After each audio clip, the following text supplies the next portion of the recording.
안녕하세요. 만나 뵙게 돼서 반갑습니다. 푸드 스타일리스트 과정을 맡게 된 이유미입니다. 이번 시간에는 푸드 스타일리스트의 개념과 푸드 스타일리스트들이 어떤 일을 하는지 그들의 활동 영역에 대해서 알아보도록 하겠습니다. 푸드 스타일리스트의 개념에 대해서 먼저 알아볼 텐데요. 여러분들은 푸드 스타일리스트가 어떤 일을 하는 사람이라고 생각을 하고 계십니까? 단순하게 그냥 음식을 맛있고 맛깔스럽게 이렇게 담아내는 일을 하는 사람 이렇게 생각을 하고 계시는지요? 푸드 스타일리스트는 음식을 맛있고 맛깔나게 담아서 여러 가지 식기나 소품 등을 이용해서 아름답게 연출해내는 일을 하는 직업을 가진 사람을 푸드 스타일리스트라고 합니다. 푸드 스타일리스트는 푸드 코디네이터와 푸드 스타일리스트로 나눠볼 수가 있는데요.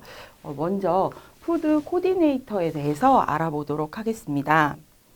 푸드 코디네이터는 1970년대에 처음 등장을 하기 시작했어요. 호텔이나 레스토랑에서 메뉴에 따른 재료를 조달하는 사람이라는 의미로 처음 등장을 했습니다.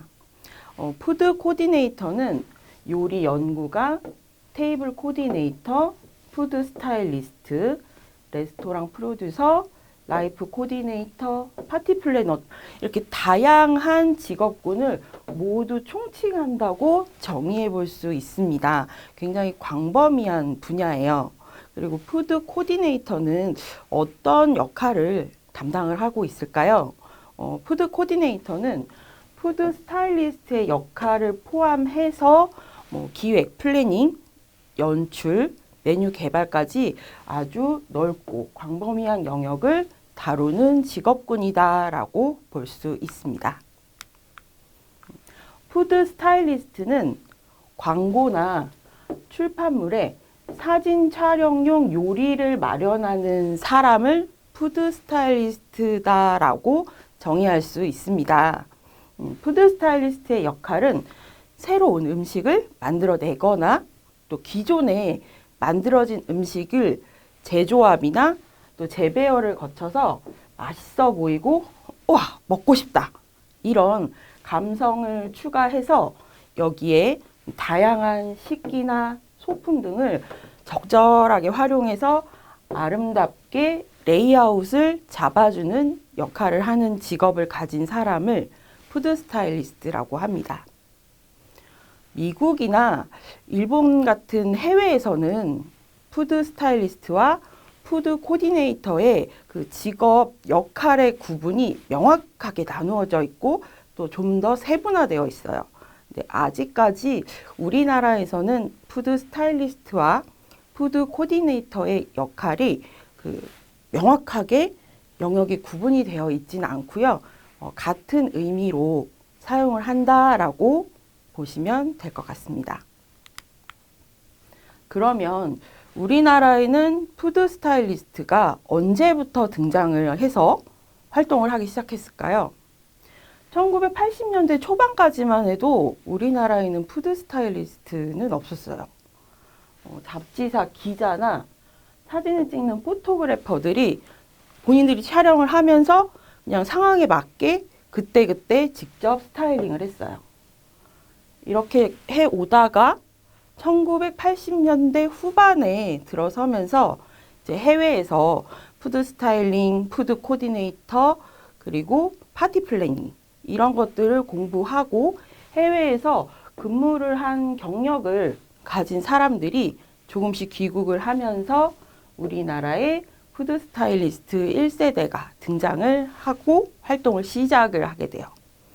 그래서 90년대 중반에 들어서면서 이 잡지사 기자 출신이나 또 이 1세대 푸드 스타일리스트의 그 어시스트들이 독립을 해서 푸드 스타일리스트로서 활동을 하기 시작을 합니다.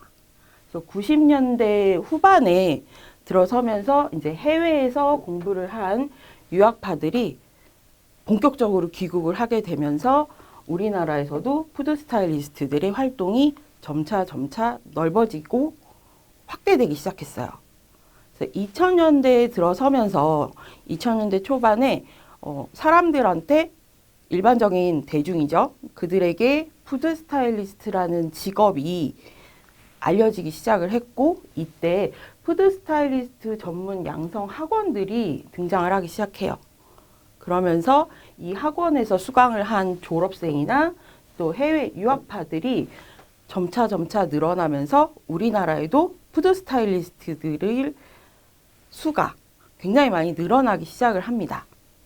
이때 또 대학교에서는 푸드 스타일리스트 전공 학과도 개설이 되고, 조리학과나 식품영양학과에도 푸드 스타일리스트 학과에 배울 수 있는 커리큘럼들이 만들어지게 됩니다. 자, 푸드 스타일리스트는 어떤 일을 하고 어떤 부분에서 활동을 하고 있을까요? 크게 4가지 분야에서 활동을 하고 있다라고 나눠볼 수가 있어요. 잡지, 단행본, 광고, 그리고 교육 분야, 이렇게 크게 4가지 분야에서 활동을 하고 있다라고 나눠볼 수가 있습니다. 잡지에서는 라이프 스타일 제안이나 계절별 식재료, 또 컨셉, 그리고 재료, 그리고 요리 방법별로 주제를 선정을 해서 진행되는 칼럼을 푸드 스타일리스트들이 진행을 하고 있고요. 그리고 단행본은 요리책입니다.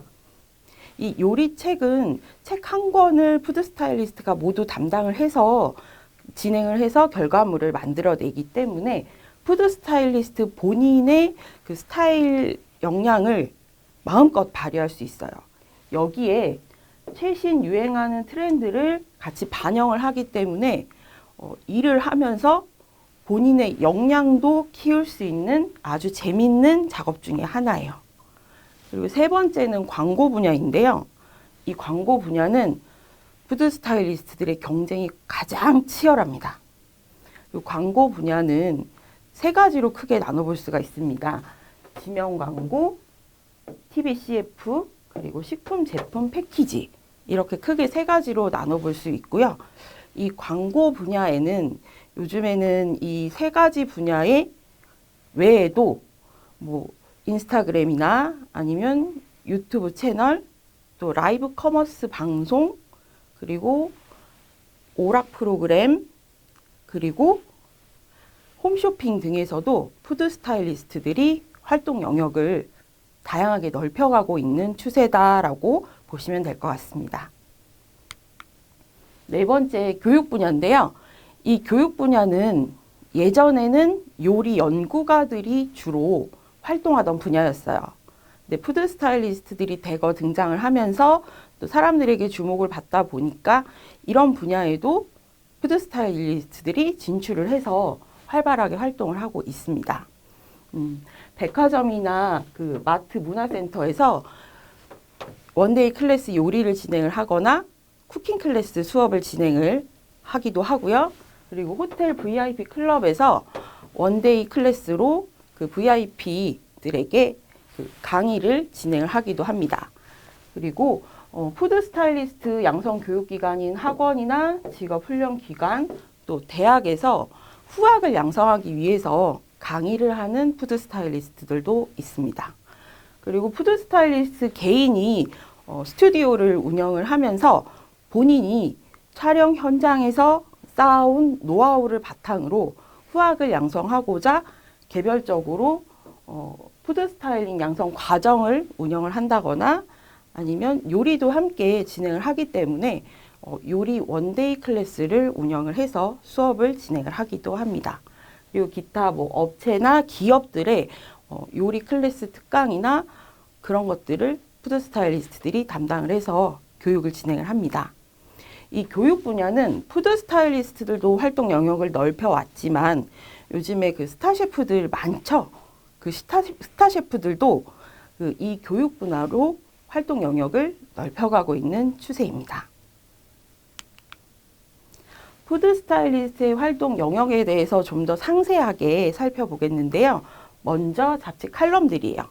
여기에 스타일 제안은 라이프 스타일 제안입니다. 셀럽이죠. 흔히 말하는 유명인들의 라이프 스타일을 제안을 하면서 여기에 요리가 이렇게 포함이 되는 칼럼이 진행이 되면 그때 푸드 스타일리스트가 이 부분을 담당을 해서 진행을 합니다.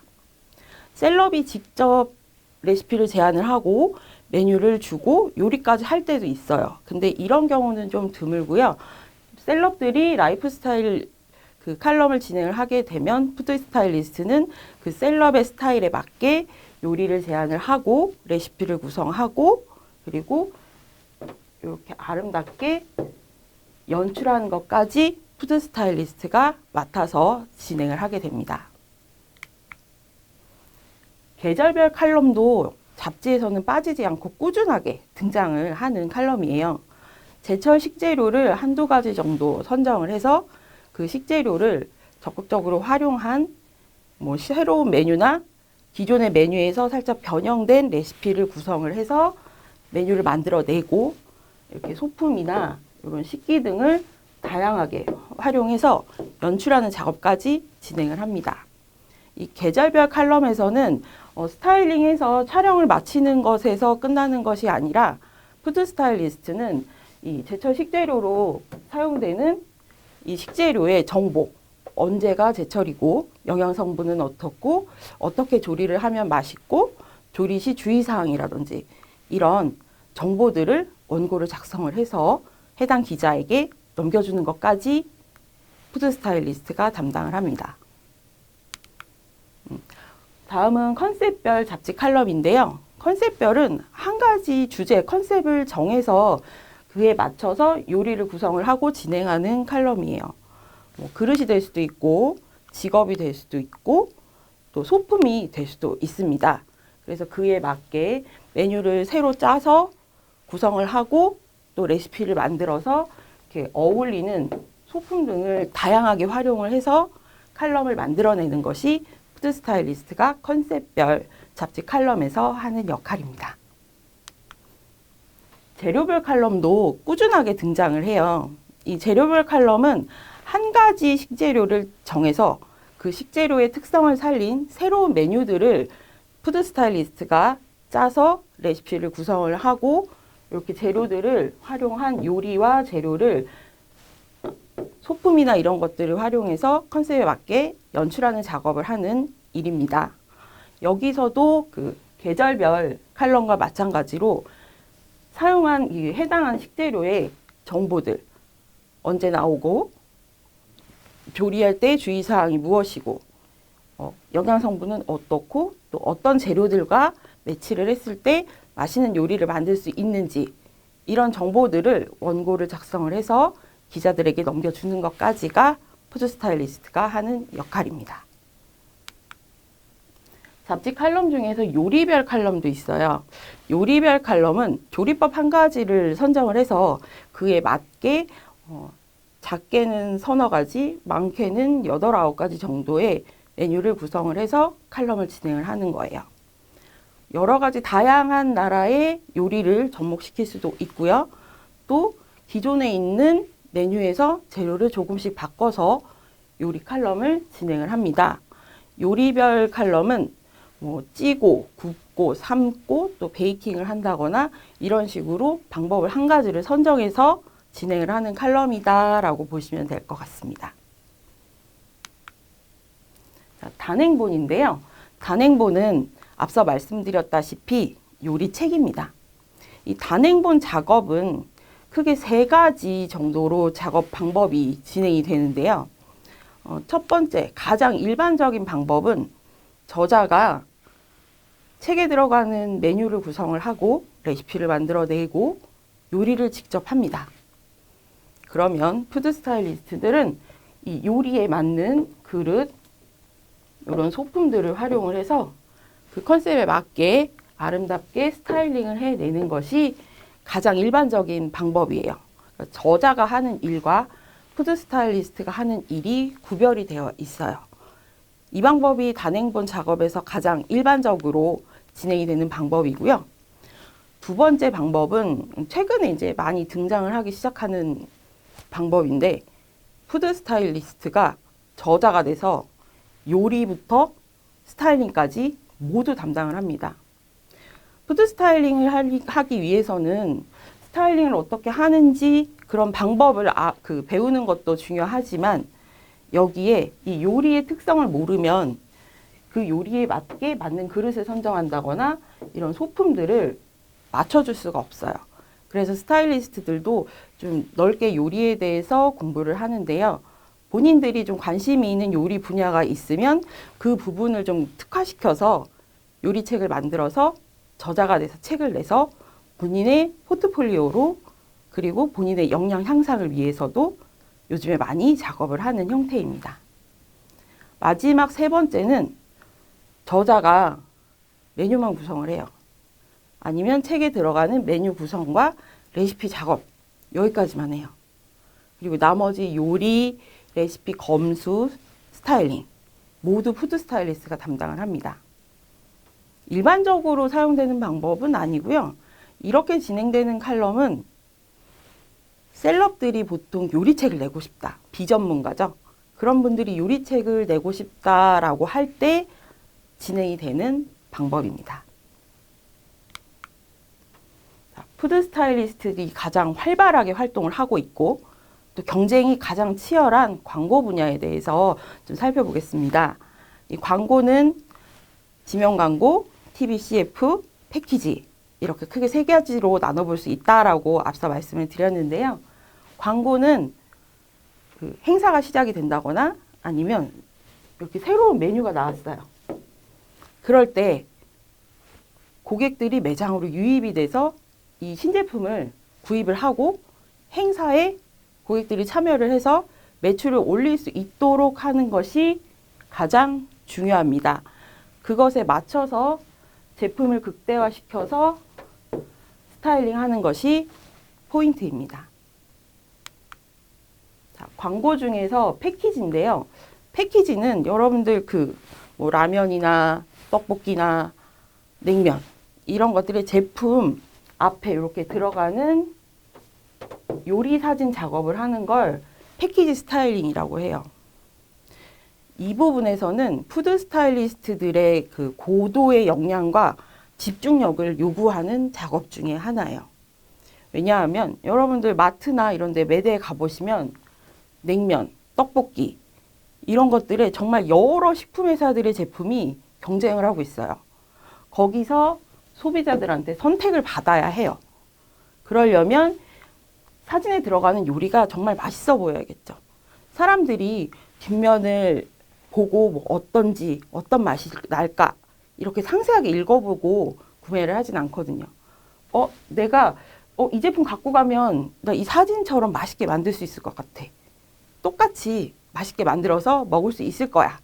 구매를 해야겠어. 이렇게 구매를 유도할 수 있도록 맛깔스럽게 스타일링을 하는 것이 포인트입니다. 이 패키지 스타일링은 예전에는 굉장히 인위적이었어요. 그리고 과장되어 있었고, 근데 요즘에는 인위적이고 과장되게 표현하기보다는 자연스럽게 담고 자연스럽게 연출을 해서 윤기나고 맛있어 보이게 스타일링을 하는 것으로 변화하고 있습니다. 푸드 스타일리스트들은 뭐 광고나 교육 이런 것들 외에도 컨설팅이나 메뉴 개발에서도 많은 활동을 하고 있습니다. 먼저 브랜드 컨설팅 부분인데요. 케이크의 디자인이나 아니면 뭐 프로모션 제작물을 기획해서 만들어낸다거나 식품회사 광고의 컨셉을 제안을 해주거나 또 식품 브랜드의 이미지를 업그레이드 해주는 일이 좀 생겨났을 때 푸드 스타일리스트들에게 의뢰를 하게 돼요.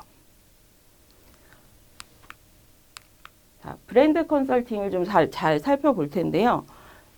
이 부분은 제가 제안을 한 부분이에요. 케이크 위에 올라가는 요런 디자인들을 컨셉에 맞게 제안을 했는데요. 완제품을 케이크를 만들어내는 작업이 아니라 이 브랜드 컨설팅은 그 컨셉에 맞게 아이디어를 내고 그것을 구체화시켜서 이미지화해서 이렇게 제안 자료를 만들어서 식품 회사에 제안하는 것까지가 브랜드 컨설팅입니다. 아이디어가 채택이 됐어요. 이 제품을 구체화해서 상품화시키는 것은 해당 식품 회사의 상품 개발팀이나 메뉴 관리실 이런 담당하는 분들이 직접 여러 가지 테스트를 거쳐서 완제품을 만들어냅니다.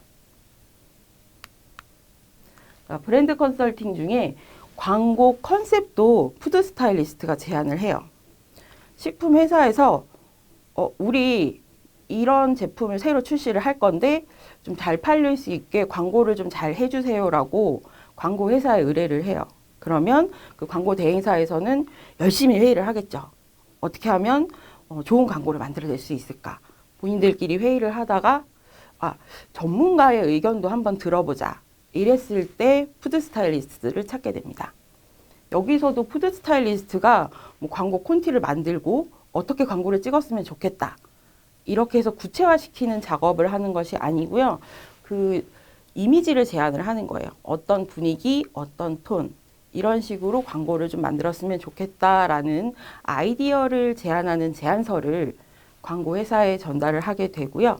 여기까지가 광고 컨셉 제안이에요. 그리고 만약에 아이디어가 채택이 되면 그 광고를 만들어내는 작업을 구체화시키는 것은 광고 대행사에서 합니다. 이때 내가 낸 아이디어가 채택이 됐어요. 그러면 그 푸드 스타일리스트는 그 광고를 만들어내는 작업까지 푸드 스타일리스트가 담당을 합니다. 브랜드 컨설팅에서 이미지 업그레이드를 요청하는 작업도 푸드 스타일리스트가 진행을 해요. 기존에 운영되고 있는 메뉴 중에 판매가 저조해요. 근데 판매를 좀 활성화시키고 싶어요. 이럴 때 푸드 스타일리스트들에게 어떻게 하면 좋을까요? 아이디어를 주십시오. 이렇게 제안이 들어오기도 하고 또 우리 좀 고급화시켜서 좀 사람들에게 좀 이미지를 개선을 하고 싶다. 이럴 때 제안이 들어오게 되고요. 이때는 뭐 담음새라든지 아니면 새로 메뉴를 좀 변경을 하게 되는 경우가 발생을 하는데 그때는 이렇게 일괄적으로 모든 매장에 적용이 될 수 있게 표준화된 매뉴얼과 작업 그리고 그 매뉴얼을 바탕으로 그 직원들의 초반 교육까지 푸드 스타일리스트가 담당을 합니다. 그리고 이 이미지 업그레이드를 요청하는 작업은 메뉴 외에도 포장재라든지 아니면 포장 봉투, 그릇, 그리고 이 그 로고 같은 경우, 로고나 이런 것들의 스티커 작업, 이런 것들을 좀 어울리게 제안을 해달라라는 부분까지도 요구를 해요. 그러면 여러 가지 시장 조사를 거쳐서 적합한 아이디어 한두 가지를 제안서를 만들어서 해당 업체에 제안을 하게 됩니다. 여기까지가 브랜드 컨설팅 작업에서 푸드 스타일리스트가 하는 역할입니다. 자, 메뉴 개발 작업은 정말 힘들어요. 그리고 푸드 스타일리스트들이 좀 일하기 꺼려하는 분야 중에 하나예요. 왜냐하면 성적표가 매출로 나옵니다. 메뉴 개발 작업은 이제 컨셉이나 또 그 회사의 그 비용이 있죠. 그 책정된 비용 안에서 작업을 해야 되기 때문에 많이 어렵고요. 이제 컨셉이 정해지게 되면 시장 조사를 하고 또 소비자들이 어떤 성향을 가지고 이런 외식 산업에서 소비를 하게 되는지에 대한 경향을 조사를 해요. 그럼 그것을 바탕으로 어울리는 컨셉에 유행에 맞게 매출을 올릴 수 있는 메뉴를 구성을 해서 레시피를 표준화시키고 매뉴얼화 작업 그리고 교육까지 푸드 스타일리스트가 진행을 하고요. 여기서 교육까지 했다고 해서 메뉴 개발 작업이 끝나는 게 아니에요. 실제로 고객들에게 판매를 하고 난 뒤에 피드백을 한두 번 거쳐서 그 메뉴가 원활하게 판매가 될 수 있도록 자리를 잡아주는 것까지가 메뉴 개발 작업에 푸드 스타일리스트가 담당하는 부분입니다. 자, 시제품 메뉴 개발이 있는데요. 시제품 메뉴 개발은 기존에 있던 식품회사의 그 제품 있죠. 그 제품을 활용을 해서 음식을 만드는 거예요. 새로운 레시피를 제안을 하는 거죠. 예전에는 이런 패키지 뒷면에 조리에 해서 활용한 요리. 그래서 그 사진 하나 그리고 레시피 작업. 이렇게까지만 진행을 했었는데 요즘에는 이 분야도 좀 넓게 확장이 되고 있어요. 뭐 인스타그램이나 유튜브, 블로그 이런 홍보 채널들이 활성화되다 보니까 이 채널에서 이런 제품들을 활용해서 뭐 독특한 요리 이런 것들을 만들어내고 또 이미지를 사진을 찍거나 짧은 쇼트 동영상을 작업을 해서 올리는 것까지 푸드 스타일리스트들이 이제 활동할 수 있는 영역이 점차 넓어지고 있는 추세입니다. 자, 가장 메뉴 개발 작업에서 푸드 스타일리스트들이 가장 많이 하는 게 카페 메뉴 개발이에요. 카페는 보통 디저트나 이런 음료에 가장 많이 치중이 되어 있고요. 그래서 푸드 스타일리스트들이 좀 더 손쉽게 작업을 할 때 다가갈 수가 있어요. 메뉴 개발 작업은 마찬가지로 기본적인 시장 조사와 그 해당하는 카페의 컨셉에 맞는 메뉴를 제안해 내고 구체화시킨 레시피를 바탕으로 표준화된 매뉴얼 그리고 교육까지 푸드 스타일리스트가 진행을 합니다. 이번 시간에는 푸드 스타일리스트의 개념과 또 푸드 스타일리스트들이 어떤 일을 하는지 그들의 활동 영역에 대해서 알아봤습니다. 푸드 스타일리스트는 푸드 코디네이터와 푸드 스타일리스트로 나눠볼 수 있고요. 푸드 코디네이터는 푸드 스타일리스트의 역할을 포함해서 요리 연구가, 파티 플래너, 테이블 코디네이터 등의 광범위한 영역에서 활동하는 직업을 가진 분야의 사람이다라고 정의해 볼 수 있고요. 푸드 스타일리스트는 촬영용 요리를 만들어내고 또 아름답고 맛있어 보이게 담아서 여러 가지 식기나 소품을 활용해서 연출하는 직업을 가진 사람을 푸드 스타일리스트다라고 정의해 볼 수 있었습니다. 그리고 우리나라에 푸드 스타일리스트가 언제부터 등장을 하기 시작했는지에 대해서도 알아보았습니다. 그리고 또 푸드 스타일리스트들이 브랜드 컨설팅이나 잡지, 광고, 메뉴 개발, 교육 이런 분야에서 정말 활발하게 활동을 하고 있다는 것도 알아볼 수 있었습니다. 이번 시간은 여기까지입니다. 다음 시간에 만나 뵙겠습니다. 감사합니다.